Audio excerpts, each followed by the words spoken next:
Well, step one, let's have a capital. Where will the capital of Texas be? If you take a look at the population of Texas, it's centered largely in the east and towards the coastal bend. So the question is, which of these cities makes the most sense? And in fact, none of them do. So instead, the Allen brothers, who have some property, pretty boggy, swampy property on Buffalo Bayou, offered to establish a new capital for this republic, and they will name it after its first president, Houston. And so the first capital, in fact, is Houston, a startup community carved out of the trees and the prairies along Buffalo Bayou. Houston takes a look at his Army and Navy and says, you know what, these are expensive, we don't have an immediate threat, so he disbands the Army and he allows the Navy to essentially rot or not be replaced.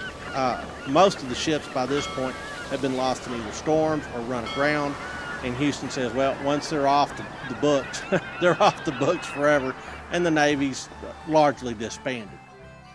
He also understands that peace with the Indians is cheaper than war with the Indians, so he pursues a peace policy with all the Indians that remain within the state, and at the same time, he settles his veterans wherever they would like to settle with their land bounties.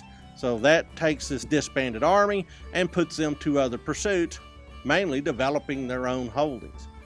All right, so Houston is doing a nice job of reducing expenses and trying to retire debt where he can.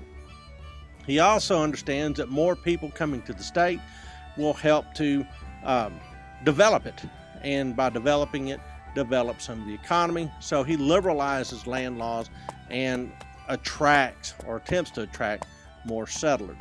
One of the things that's the legacy of that is the Texas homestead laws, which we still enjoy today.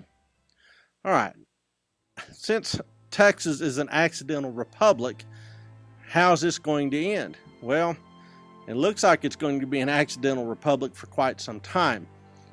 When the United States Congress finally takes up the question of annexation in 1838, it decides to pass.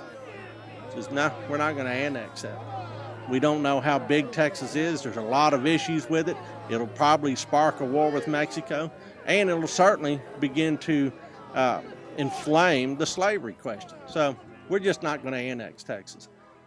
Well, France recognizes the Republic of Texas as an independent nation in the fall of 1839. England and the Netherlands follow early the next year. So, whether you like it or not, Sam Houston, Texas is going to be its own republic. The problem is running your own country is expensive, and despite Sam Houston's best effort, the debt triples.